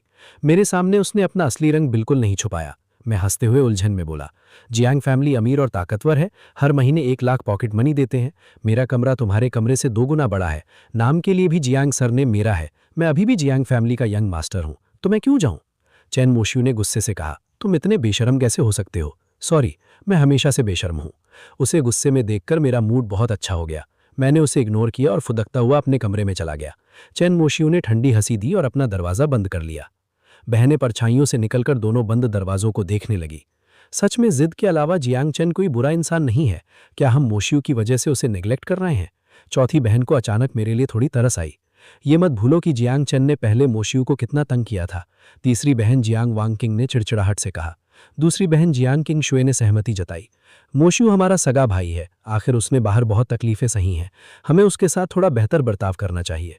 जियांग चैन ने हमारे घर में दौलत और ऐश और आराम भोगा है, वो जानता है हम उसके साथ बुरा नहीं करते, गिल्टी फील करने की जरूरत नहीं। लेकिन वो भी तो हमारा प्यार चाहता है, जियांग वाईवे बीच में बोली। मैं उसकी टूटी और निराश आंखें नहीं देखना चाहती। और दीदियां, ये भी मत भूलना कि उसके इनर वॉइस में कहा था कि हम सब मोशियू की वजह से बर्बाद होंगे। बड़ी दीदी और मैं पूरे वक्त मोशियू के साथ रहे और हमें शेनजिंगी दिखी ही नहीं। हमने उस वो लड़की को मोशियू को तंग करने का मौका भी दे दिया। इससे साबित होता है कि जियांग चैन की इनर वॉइस भरोसेमंद नहीं है। तीसरी बहन जियांग वांगकिंग को यह ज़्यादा क्रेडिबल नहीं लगा। लेकिन 2 छोटे भाई होना भी बुरा नहीं है। बारिश में भीगने की वजह से मुझे थोड़ा बुरा लग रहा था। मुंह धोकर मैं बिस्तर पर लेट गया और सो गया। रात के बीच में पूरे बदन में दर्द महसूस हुआ। उठकर टेम्परेचर लेना चाहता था, लेकिन बिल्कुल ताकत नहीं थी। बस अकड़कर वहीं पड़ा रहा सुबह होने तक। सिर चकरा रहा था। देखा तो बाहर उजाला हो चुका था। अधनींद में उठकर थर्मामीटर ढूंढने की कोशिश की। 39.6 डिग्रीज, इतना तेज बुखार। कल बारिश में भीगने से ही हुआ होगा। कपड़े बदले और लंगड़ाते हुए नीचे उतरा। नीचे आंटी के अलावा कोई नहीं था। यंग मास्टर, उठ गए? कुछ खाएंगे? चाहे मैं नकली यंग मास्टर ही सही, फिर भी इसी घर में रहता हूं। आंटी मेरे साथ बदतमीजी करने की हिम्मत नहीं रखती। बाकी सब कहाँ हैं? मैंने बेपरवाही से पूछा। आंटी ने गला साफ किया और जानबूझकर बोली, मास्टर और मिस्ट्रेस यंग मास्टर मोशियू के साथ हाउस होल्ड रजिस्ट्रेशन करवाने गए हैं। जूते पहनने के लिए उठाया हुआ मेरा हाथ रुक गया। बड़ी जल्दी काम कर लेते हैं। उसे लगता था मैं पहले की तरह नाखुश होते ही रौब दिखाऊंगा और नखरे जताऊंगा। आंटी को उम्मीद नहीं थी कि इस बार मैं इतना शांत रहूंगा। अब तो नकली यंग मास्टर है, अब क्या रौब जमाएगा? अमीर घर में काम करते करते वो लोगों को पढ़ना सीख गई है। मेरा सितारा डूब चुका है। वो ये भी नहीं पूछती कि मैं कहाँ जा रहा हूँ। मैंने टैक्सी ली और हॉस्पिटल पहुंचा। डॉक्टर ने जांच की, दवाई और ड्रिप लगाई। बुखार से दिमाग सुन्न था। नीडल लगी तो कुछ महसूस ही नहीं हुआ। आंखें बंद करके दीवार से टिक गया और तभी बगल से किसी की दर्द भरी चीख सुनी। वो आवाज़ बड़ी जानी पहचानी लगी। आंखें खोलकर देखा, सामने का दरवाजा थोड़ा खुला था। शेनजिंगी माथे पर बल डाले खड़ी थी। उसका खूबसूरत परेशान चेहरा वहां दिखा। मेरी आंखें फैल गईं। कामों का औरत, पता नहीं इल्यूजन था या नहीं, लेकिन लगा जैसे उसने मुझे सुन लिया। उसकी नज़र घूमी और सीधे इधर देखने लगी। मैं डर के मारे सिर झुका लिया। वो मुझे नहीं देख सकती, वो मुझे नहीं देख सकती। नर्स ने शेनजिंगी को इंजेक्शन दिया और बाहर आई, अभी भी बुदबुदाते हुए। ये औरत एक इंजेक्शन से इतना दर्द चीख रही है और उस लड़के ने तो पलक भी नहीं झपकाई। मैंने सिर उठाने की हिम्मत नहीं की। अगर उसने पहचान लिया तो बड़ी बेइज्जती होगी। तभी मेरी नज़र के सामने एक pair of shiny high heels आईं। मिस्टर जैनेटर, फिर मिले। शेनजिंगी की मजाकिया आवाज़ कानों में पड़ी। मुझे पता था पहचाना जाएगा। मैं अजीब सी हंसी हंसा। क्या इत्तेफाक है, तुम भी बीमार हो? वो बीमार नहीं है। उसे डर है कि उस ग्लास वाली शराब का कोई असर ना हो गया हो, वरना कोई नीडल से इतना डरने वाला यहाँ इंजेक्शन लेने क्यों आएगा? लेकिन सच में संयोग है कि मुझसे यहाँ टकरा गई। हाँ, कल रात तुमने मुझे मारा था। चोट काफी गहरी है। उसने मौका देखकर मेरे बगल में बैठ गई, आधी मुस्कुराहट लिए मुझे घूरते हुए। मैं कुछ बोलने की हिम्मत नहीं जुटा पाया। माहौल तुरंत तनावपूर्ण हो गया। तब तक नर्स ने आवाज लगाई, शेनजिंगी, प्रिस्क्रिप्शन लेने आओ और दवाई ले जाओ, वक्त पर दवाई लेना। वो नाम सुनकर एक पल के लिए रुक गया, फिर अचानक कुछ याद आया। बगल वाली औरत को देखा। ये शेनजिंगी है। कल रात जो मेरे साथ थी वो शेनजिंगी थी, तो चेन मोशियू शेनजिंगी के साथ नहीं था। प्लॉट फिर से क्यों बदल गया? अरे गड़बड़ हो गई, पूरी गड़बड़। सिस्टम बाहर आओ, ये सब क्या हो रहा है? बाहर से मैं बिल्कुल शांत दिखता हूं, लेकिन अंदर से घबराहट शुरू हो चुकी है। शेन जिंगई ने एक भाव उठाई। सिस्टम? इस लड़के के पास सिस्टम भी है? सिस्टम मेरे बुलाने पर आया। होस्ट, तुम अभी जिंदा हो, यही प्लॉट से डिविएशन है। इसीलिए मैं तुम्हें कह रहा हूं कि मेल और फीमेल लीड को मेन प्लॉट की तरफ बढ़ाने में मदद करो। वक्त कम है, काम बड़ा है। होस्ट, मुझे तुम पर भरोसा है। ये कहकर सिस्टम फिर गायब हो गया। चाहे जितना बुलाया, वापस नहीं आया। डैम इट, मैंने मन में गाली दी और तभी शेन जिंगई की नज़र से टकरा गया। जल्दी से एक्सप्लेन किया, मैं तुम्हें नहीं बुला रहा था, डैम इट। शेन न्यान न्यान के अलावा शेन जिंगई दूसरी साइको है जो शेन फैमिली की मुखिया बनने तक पहुंची। उसके हाथों पर कई गंदे काम हैं। उसने अपनी बड़ी बहन के लिए कार एक्सीडेंट प्लान किया था, जिसकी वजह से वो लकवाग्रस्त होकर बिस्तर पर पड़ गई। 21 साल की उम्र में शेन फैमिली की कमान अपने हाथों में ले ली। उसके तरीके बिल्कुल सीधे नहीं हैं। अगर मैंने इसे छेड़ा तो मैं गया। शेन जिंगई की नज़र में मेरे लिए एक अजीब सी ललक और जिज्ञासा थी। इतनी गहरी नज़रों से घूर रही थी कि मैं कांपने लगा। मुझे क्या देख रही हो? कुछ नहीं, बस लगा तुम काफी हैंडसम हो। मेरी घबराहट देखकर शेन जिंगई का मूड अनजाने में थोड़ा अच्छा हो गया। उसके होठों के किनारे पर मुस्कान आ गई। क्या वो मुझे हैंडसम कह रही है? क्या पहली नजर में प्यार हो गया? जैसे कोई बहुत बड़ा राज जान लिया हो, इतना डर गया कि कुछ कदम किनारे खिसक गया। शेन जिंगई के होठों की मुस्कान जम गई। दोनों देर तक चुप बैठे रहे। आखिरकार मेरी ड्रिप खत्म हुई। नर्स ने नीडल निकाली तो मैं फौरन उठकर जाने लगा, इस मुसीबत की जगह से दूर। शेन जिंगई भी उठकर पीछे चल पड़ी। बचाओ, हत्या, डॉक्टर ने किसी को मार डाला, कोई जोर जोर से चिल्ला रहा था। जल्द ही भीड़ इकट्ठा हो गई। जियांग चेन मूल रूप से दूसरा रास्ता लेना चाहता था, लेकिन भीड़ में उसकी बड़ी बहन जियांग नानसी दिख गई। वो शख्स उसकी बाह पकड़े चिल्ला रहा था, इसी बेईमान डॉक्टर ने मेरी बीवी को मारा, मुझे इसकी जान चाहिए। कृपया शांत हो जाइए, अभी एक मरीज की सर्जरी करनी है। कोई शिकायत हो तो डॉक्टर जियांग की सर्जरी खत्म होने के बाद बात करें। जियांग नानसी के बगल में खड़े डॉक्टर ने उस अधेड़ आदमी का हाथ छुड़ाने की कोशिश की, लेकिन इस हरकत ने उसे और भड़का दिया। मुझे परवाह नहीं, अभी इसी वक्त जवाब दो। मेरी बीवी को इलाज के लिए मॉड्यूल लाया था और वो ऑपरेटिंग टेबल पर मर गई। अब मैं कैसे जीऊं? तुम हत्यारे! वो गुस्से से जियांग नानसी को घूरते हुए मुक्का मारने को उठा। जियांग नानसी बच सकती थी, लेकिन वो वहीं जमी खड़ी रही और मुक्का सह लिया। उसके मुंह के किनारे से ताज़ा खून बह निकला। उसने एक शब्द नहीं कहा। मैंने ये दृश्य देखा और दिमाग में जल्दी से इस प्लॉट पॉइंट को ढूंढा। अब याद आया, ये आदमी जो गुस्से में है, इसकी बीवी को गंभीर हार्ट फेलियर था। जिले के अस्पताल के इक्विपमेंट और डॉक्टर्स की स्किल इस सर्जरी के लिए काफ़ी नहीं थी, इसलिए मॉडू आया बड़ी बहन से सर्जरी करवाने। लेकिन सर्जरी के दौरान मरीज को अचानक सेरेब्रल हेमरेज हो गया। डॉक्टर्स ने रात भर इमरजेंसी में जान लगा दी, लेकिन बचा नहीं पाए। जियांग नानसी इस बात का बोझ लंबे समय तक उठाती रही। तो अब थोड़ी देर में चैन मोशियू आएगा और जियांग नानसी के लिए नाइफ का वार अपने ऊपर लेगा, और इससे उन दोनों का भाई बहन का रिश्ता तेजी से गहरा होगा। जियांग नानसी के कान जरा हिले। भीड़ के बाहर उसकी नजर मुझ पर पड़ी। उसने होठ भींचे। उसकी आंखों में एक अपठनीय भाव था। ये हॉस्पिटल है, मेरी बहन डॉक्टर है जो लोगों की जान बचाती हैं, वो भला किसी को क्यों मारेंगी? चैन मोशू खुद नहीं दिखा था, लेकिन आवाज पहले आ गई। चैन मोशू भीड़ चीरता हुआ जियांग नानसी के ठीक सामने आकर खड़ा हो गया। वो उस अधेड़ आदमी से आधा सिर छोटा था। ऊपर देखते हुए उसे चौड़ी आंखों से घूरा, चेहरे पर न्याय का जोश। जियांग नानसी चैन मोशू को देखकर थोड़ी हैरान हुई। उसे याद आया कि मेरी इनर वॉइस में कहा था कि चैन मोशू आएगा और नाइफ का वार अपने ऊपर लेगा। मोशू, तुम यहाँ क्या कर रहे हो? बड़ी दीदी, मुझे यकीन है तुमने किसी को नहीं मारा, कोई गलतफहमी जरूर है। चिंता मत करो, मैंने पुलिस को कॉल कर दिया है। मैं तुम्हें तकलीफ नहीं होने दूंगा। मैं गर्दन तान कर ये तमाशा देखना चाहता था, लेकिन भीड़ परत दर परत जमा थी। पैर में चोट की वजह से पंजों के बल खड़े होने में बड़ी अजीब सी मुद्रा बन रही थी। शेन जिनियई ने यह देखा और हंसी रोक नहीं पाई। इसी ने मेरी बीवी को मारा, जान के बदले जान। अधेड़ आदमी चिल्लाया और जेब से फ्रूट नाइफ निकालकर सीधे बड़ी बहन पर वार किया। उसने वो नाइफ पहले खुद के लिए रखी थी, लेकिन चैन मोशू को पुलिस को कॉल करते सुनकर उसने सोचा जो होना है हो जाए। इसी सोच के साथ वो फ्रूट नाइफ खींचकर उसे साथ ले जाने पर उतर आया। उस तरफ का शोर सुनकर मैं ये भी नहीं सोचा कि शेन जिनियई ने मुझे खींचा, बस उत्साह से उधर देखने लगा। बड़ी बहन को पहले ही अंदाजा हो गया था कि सामने वाला नाइफ निकाल सकता है। उसने फौरन चैन मोशू को धकेल दिया ताकि वो चोटिल ना हो। बड़ी दीदी, सावधान! किसे पता था कि 3 कदम पीछे धकेले जाने के बावजूद जैसे ही नाइफ नीचे आई, वो वापस दौड़कर जियांग नानसी से चिपक गया, पूरा बदन उस पर लटका दिया। फ्रूट नाइफ चूकी नहीं, उसकी दाहिनी कमर में उतर गई। ताज़ा खून बह निकला, उसके सफ़ेद सूट को लाल कर दिया। देखने वाला नज़ारा था, दिल हिला देने वाला। उसी पल फादर और मदर जियांग भी वहां पहुंचे। ये दृश्य देखकर दोनों की रूह कांप गई। मोशू, मदर जियांग ने उस सन्न खड़े अधेड़ आदमी को धकेल दिया जिसने उसके बेटे को चोट पहुंचाई थी। चैन मोशू का ताज़ा खून देखकर उनका दिल टूट गया। सॉरी, मैंने जानबूझकर नहीं किया। आदमी ने अपने हाथ में खून से सने फ्रूट नाइफ को देखा और सुन्न पड़ गया। उसे खुद नहीं पता था कि उसने क्या कर दिया। दिमाग बिल्कुल ब्लैंक था। मैंने ये दृश्य देखा और एक बार फिर मेल लीड के हेलो की ताकत पर दंग रह गया। अगर वो नाइफ जरा भी इधर उधर होती तो किडनी को नुकसान पहुंच जाता। बड़ी बहन को पहले तो चैन मोशू की चिंता हुई, लेकिन मेरी इनर वॉइस सुनकर उसे भी थोड़ी राहत की सांस ली। पुलिस बड़ी जल्दी आ गई और उस हमलावर अधेड़ आदमी को ले गई। चैन मोशू को भी ऑपरेशन रूम में ले जाया गया। ऑपरेशन रूम के बाहर मदर जियांग फादर जियांग से लिपट कर रोने लगी। इतनी मुश्किल से मोशू मिला था और इतनी गंभीर चोट लग गई। मेरी ही गलती है जो मैं उसे चेकअप के लिए यहां लाने की जिद कर रही थी। फादर जियांग के माथे पर गहरी लकीरें थीं। वो खुद भी बहुत चिंतित थे, लेकिन फिर भी धीरे से पत्नी की पीठ थपथपाते रहे और नरमी से ढांढस बंधाया।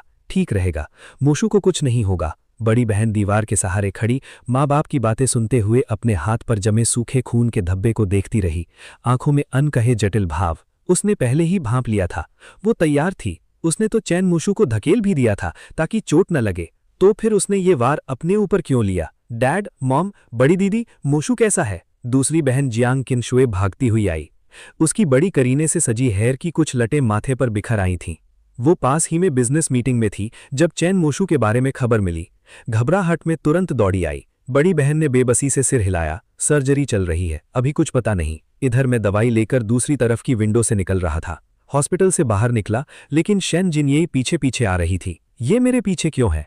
मैंने 3-4 कदम की दूरी से शक भरी नजरों से पलटकर उसे देखा। वो बस इसी तरह चलती रही, कुछ बोले बिना। इससे मुझे बेचैनी होने लगी। बस आ गई।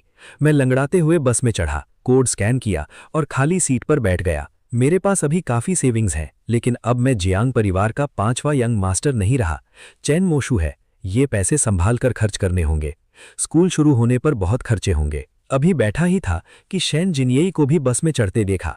वो अपने पर्स में काफी देर ढूंढती रही, लेकिन फोन नहीं मिला, कैश भी नहीं था, सिर्फ बैंक कार्ड थी। मिस, जल्दी करो, मुझे जल्दी है, उसके पीछे वाली आंटी ने आवाज लगाई। शेन जिनयेई की नजर फौरन मेरे चेहरे पर आ गई। मैंने तुरंत मुंह घुमाकर खिड़की से बाहर देखने लगा। तुम मुझे नहीं देख सकती, तुम मुझे नहीं देख सकती जियान चैन। मेरे पास फोन नहीं है और कैश भी नहीं है। मैं स्पीचलेस हूं। उसे मेरा नाम कैसे पता? उसने मेरे बारे में पता लगाया। ये तो परवर्ट है, जैसा मैंने सोचा था। मैं इस शेन जिनयेई से कोई वास्ता नहीं रखना चाहता, वरना बाद में पता भी नहीं चलेगा कि मैं कब मारा गया। वैसे भी अभी उसे चैन मोशू के पीछे लगना चाहिए, मेरे नहीं। शेन जिनयेई ने देखा कि मैं हिला तक नहीं और मन में उसे गाली दे रहा हूं। पीछे वाली ने फिर उसे जल्दी करने को कहा। वो कंपोजर खो बैठी और बस से उतरने लगी, लेकिन अचानक पीछे वाली आंटी डिवाइन विंगमैन बन गई। लड़के, अगर गर्लफ्रेंड से झगड़ा है तो झगड़ो, लेकिन हमारा वक्त क्यों बर्बाद कर रहे हो? मुझे घर जाकर अपने पोते का खाना बनाना है। 2 रुपए हैं, अपनी गर्लफ्रेंड का किराया दे दो। हाँ, यही बात है, घर पर लड़ो, सबका वक्त मत बर्बाद करो। एक के बाद एक सब बोलने लगे। जितना सुनता उतना सिर दर्द बढ़ता। आखिरकार बैठे नहीं रहा, उठकर शेन जिनयेई का कोड स्कैन किया। उस आंटी को भी एक नजर दी।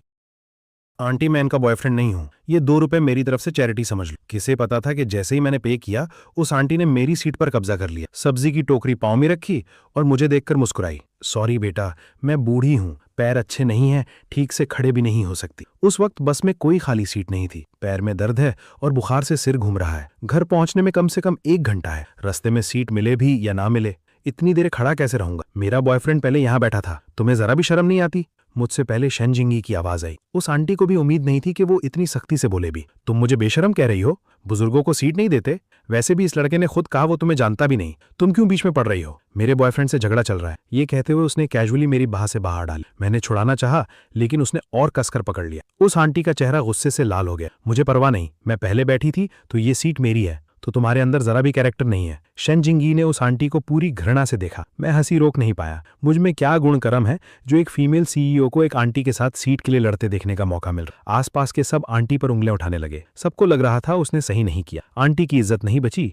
उसने मजबूरन सब्जी की टोकरी उठाई और खड़ी हो गई। मैंने मौका देखकर बैठ गया। खड़े रहने की जरूरत नहीं। चोटिल पैर को सच में काफी राहत मिली। मैंने चुपचाप बगल में बैठी शेन जिंगी का शुक्रिया की। शुक्रिया, ये शेन जिंगी किताब में लिखी डिस्क्रिप्शन जैसी बिल्कुल नहीं है। काफी हेल्पफुल है। शेनजिंग यी ने ये सुना, उसके होठों के कोने थोड़ा ऊपर उठे। कोई बात नहीं, बस फेयर के 2 रुपए के बदले। बस एक स्टॉप पर रुकी। इस स्टॉप पर काफी लोग चढ़े। जल्द ही बस खचाखच भर गई। शेनजिंग यी दूसरों से सटने से बहुत अनकंफर्टेबल थी। छोटे छोटे कदमों में मेरी तरफ खिसकने लगी। जब बस चली, मैं फोन पर मैसेजेस देख रहा था और बस के मुड़ने पर ध्यान नहीं दिया। मेरा सिर एक तरफ टिका, सीधे शेनजिंग यी की सॉफ्ट जगह पर। मुलायम और लोचदार एहसास। क्या स्प्रिंग टाइम का नजारा है? चेहरे पर यह एहसास, क्या ये शेनजिंग यी का स्प्रिंग टाइम है? ये चैन मोशी सच में किस्मत वाला है। हालांकि शेन्यान्यान भी काफी खूबसूरत है, लेकिन उसमें थोड़ी कमी है। शेनजिंग यी जैसी दिमाग वाली, स्कीम्स चलाने वाली, वो सबसे इंटरेस्टिंग होती हैं। उसके कुकिंग स्किल्स भी जरूर अच्छे होंगे। अगर मैं मेन लीड होता तो शेनजिंग यी को चुनता। वो मेरे पीछे इसलिए आई थी ताकि इनर वॉइस से सुन सके कि उसका दुखद अंत क्या होगा, लेकिन उसने उम्मीद नहीं की थी कि मैं इतनी एक्सप्लिसिट बातें कहूंगा। शॉट लग गई। हालांकि बुखार उतर आया है, लेकिन अभी भी चक्कर आ रहे हैं। थोड़ी देर बाद मैं खिड़की से सिर टिकाकर सो गया। शेनजिंग यी ने नीचे झुककर मुझे देखा। उसकी नजर मेरे फोन स्क्रीन पर पड़ी जो बंद नहीं हुआ था। Part time job search app खुला था। बस में जब मेरी आंख खुली तो शेनजिंग यी वहां नहीं थी। मेरा स्टॉप आने वाला था तो उसके जाने पर ज्यादा सोचा नहीं। आखिर आगे हमारा कोई वास्ता नहीं होगा। जियांग हाउस पर लौटा तो सिर्फ जियांग भाऊ थी। उसके चेहरे पर बैंडेड्स लगी थी। शायद ट्रेनिंग के दौरान चोट लगी थी। आवाज सुनकर उसने सिर घुमाया। भाई, बिना बताए कहाँ चले गए? पैर अभी भी सूजा है। जियांग भाऊ ने मुझे देखते ही जो हाथ में था वो छोड़कर दौड़कर मुझे सहारा देने लगी। बस मोच है, कुछ नहीं।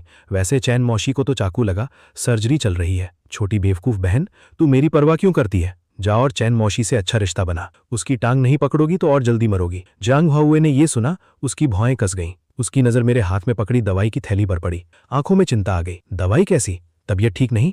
चलो डॉक्टर के पास ले चलती हूँ। मैंने कहा जरूरत नहीं, बस बुखार है, इंजेक्शन लग चुका है। जियांग भाऊ का चेहरा उतर गया। बुखार कोई छोटी बात नहीं है। इस किताब की दुनिया में जो मेरी परवाह करता है और मुझ पर सबसे ज्यादा ध्यान देता है वो बस छठी बहन है। जब मैंने पहले इस दुनिया में कदम रखा था और जियांग फैमिली की हवेली में था, तब मुझे सिचुएशन समझ नहीं आ रही थी। बस घर जाना चाहता था। इसलिए रात के बीच में हवेली के पीछे वाले पहाड़ पर चला गया। हाईफेंग की जियांग फैमिली इसलिए ताकतवर है क्योंकि वो हर तरह के काम में हाथ डालती है। वो पहाड़ वो जगह है जहां जियांग फैमिली शैडो सोल्जर्स को सीक्रेटली ट्रेन करती है, जिन्हें शैडो कोर कहते हैं। जियांग भाऊ वहीं पली बड़ी थी। उस दिन कोर के किसी ने उसे तंग किया था, जान पर बनाई थी। मैंने उसे बचाया और इसीलिए जियांग भाऊ मेरी पक्की वफादार बन गए। फिर से छठी बहन को देखा, उसके चेहरे पर सेल्फ रिप्रोच था। इतनी बड़ी बात मुझे क्यों नहीं बताया? कॉल कर देते, मैं फौरन वापस आ जाती और हॉस्पिटल ले जाती। अकेले ही इंजेक्शन और दवाई लेने चले गए। अगली बार जरूर बताओगे, ठीक है?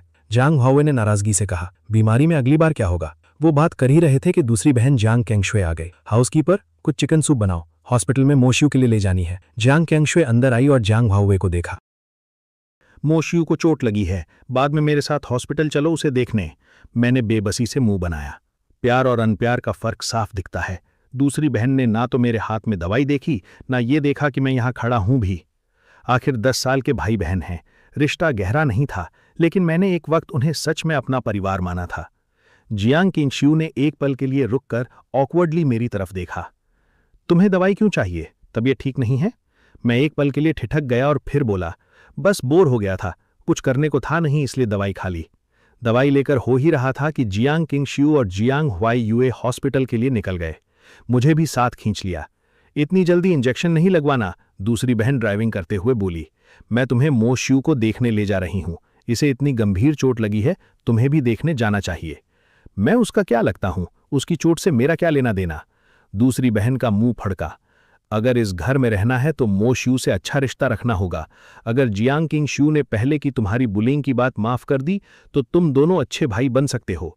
हमारी जियांग फैमिली एक और इंसान को रख सकती है, ये कोई बड़ी बात नहीं है। जियांग किंगशू की नेक नियति को बुरे इरादे की तरह लिया गया। चैन मोशियू की सर्जरी बहुत अच्छी तरह पूरी हुई। किडनी को कोई नुकसान नहीं पहुंचा। जख्म भी ज्यादा गहरा नहीं था। डॉक्टर ने बताया बस कुछ टांके लगाए हैं, करीब 1 महीने के आराम से ठीक हो जाएगा। मदर जियांग ने राहत की सांस ली। दर्द भरी नजरों से चैन मोशियू को देखा। मेरा बेचारा बेटा, कितना तकलीफ उठाया। ठीक है मॉम, बड़ी दीदी डॉक्टर हैं, उन्हें लोगों की जान बचानी है। अगर वो घायल होती तो कितने मरीजों का इलाज रुक जाता। मेरा ये चोट सहना उसके लायक था। चैन मोशियू का चेहरा पीला था, लेकिन उसने मुस्कुराने की कोशिश की। मदर जियांग ने दर्द से भरकर कहा, अच्छा बेटा। हाँ, डॉक्टर ने कहा, सर्जरी के बाद थोड़ी चिकन सूप ले सकते हैं, भूख भी लगी होगी। मदर जियांग ने मेरी तरफ देखा। चैन, चिकन सूप लाओ। मैं चिकन सूप लेकर पास गया। ढक्कन खोलकर टेबल पर रखने ही वाला था कि चैन मोशियू ने अचानक हाथ बढ़ाया। जैसे ही उसने चिकन सूप ली, उसका हाथ अजीब से कांपा। चिकन सूप मेरे हाथ पर गिर गई। अगले ही पल चैन मोशियू ने पहले कदम उठाया। उसके चेहरे पर मजलूमियत थी। भाई, मुझे पता है तुम मुझे पसंद नहीं करते, लेकिन चिकन सूप मेरे कंबल पर जानबूझकर गिराना ठीक नहीं। मदर जियांग ने भौएं तानकर मुझे देखा। वो कुछ कहने ही वाली थी कि जियांग हुआ यूए आई। उसने मेरा लाल जला हुआ हाथ पकड़ लिया। भाई, दर्द हो रहा है। मैं स्पीचलेस हो गया। ठीक है, ये चैन मोशियू तो ग्रीन टी है, साफ वो खुद जिद करके ले रहा था। मेरा हाथ जल जाना ऐसा था जैसे आग में डाल दिया हो। जियांग हुआ यूए ने दर्द भरे चेहरे के साथ मेरा हाथ खींचा और ठंडे पानी से धुलाने ले गई। मैं डॉक्टर को बुलाने जाती हूँ। दूसरी बहन जियांग चिंगशुए भी डॉक्टर बुलाने बाहर चली गईं।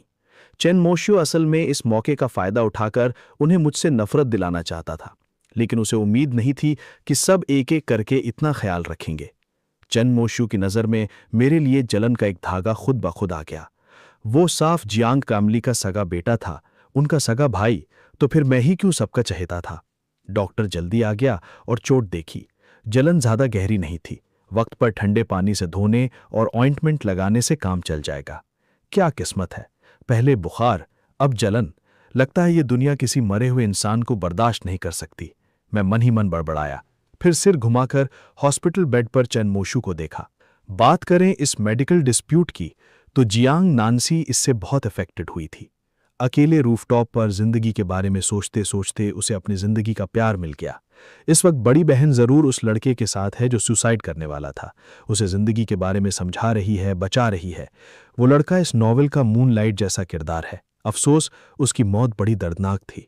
बड़ी बहन के साथ उसकी लव स्टोरी भी बेहद तकलीफदेह है। बड़ी बहन हमेशा से मेडिकल फील्ड के लिए जुनूनी रही है। करीब 30 की है, फिर भी कभी कोई रिश्ता नहीं था। मुझे लगा उसने दिल बंद कर लिया है, लेकिन अनएक्सपेक्टेडली उसे भी कोई पसंद आ गया। जब मैं रूफटॉप की तरफ गया तो तीसरी और छठी बहन भी पीछे आ गईं। चैन मोशी ने हम तीनों को जाते देखा और उसे बुरा लगा। मॉम, मुझे लगता है मेरी बहनें मुझे सच में पसंद नहीं करती।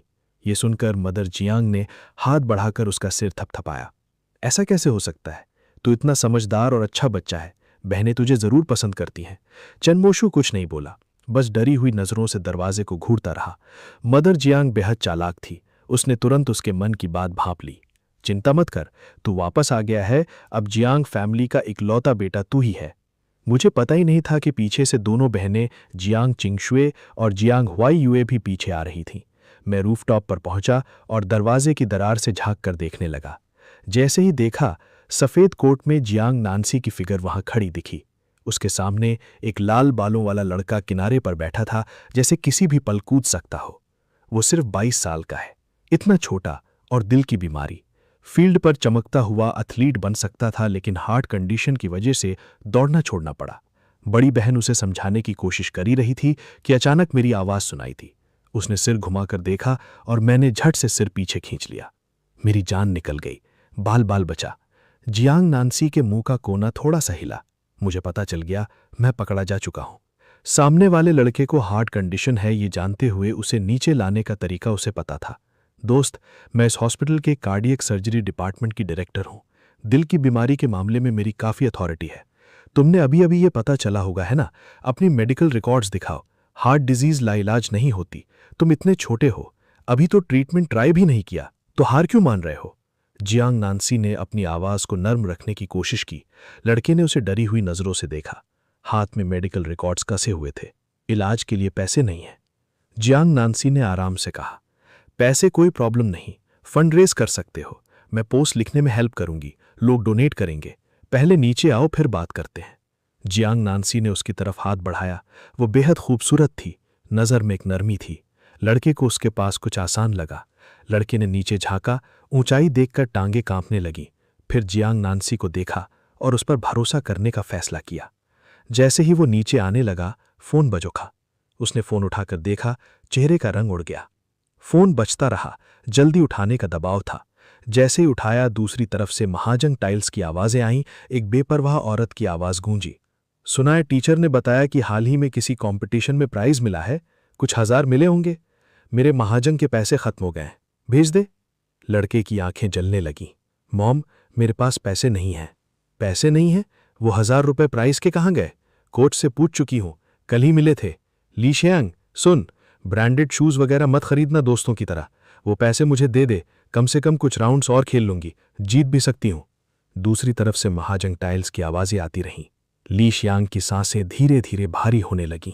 दिल में एक दर्द सा उठा। सारे पैसे हॉस्पिटल चेकअप में लग गए, कोई शूज नहीं खरीदे। दूसरी तरफ एक पल के लिए सन्नाटा, फिर गाली। कौन सा चेकअप इतना महंगा होता है? हजारों में। जरूर ठगा गया है। बता कौन सा हॉस्पिटल है, मैं उन्हें बर्बाद कर दूंगी। ली शियांग की आंखों से आंसू रुक नहीं पाए। वो नीचे आने ही वाला था, लेकिन ये कॉल आने के बाद अचानक लगा नीचे आने का कोई मतलब नहीं। शायद ये हार्ट प्रॉब्लम भगवान की तरफ से वार्निंग की। इस दुनिया में उसके लिए कुछ बचा नहीं। कॉल कट गई। ली शियांग ने जियांग नानसी को देखा, चेहरे पर थोड़ी माफी की झलक। डॉक्टर, माफ करना। बड़ी बहन, वो कूदने वाला है, जल्दी पकड़ो। मेरा दिल जोर जोर से धड़क रहा था। मैंने चिल्लाकर कहा। जियांग नानसी के दिमाग ने प्रोसेस भी नहीं किया, बॉडी पहले ही आगे झपक पड़ी। जैसे ही ली शियांग कूदने लगा, उसने उसकी बाह थाम ली।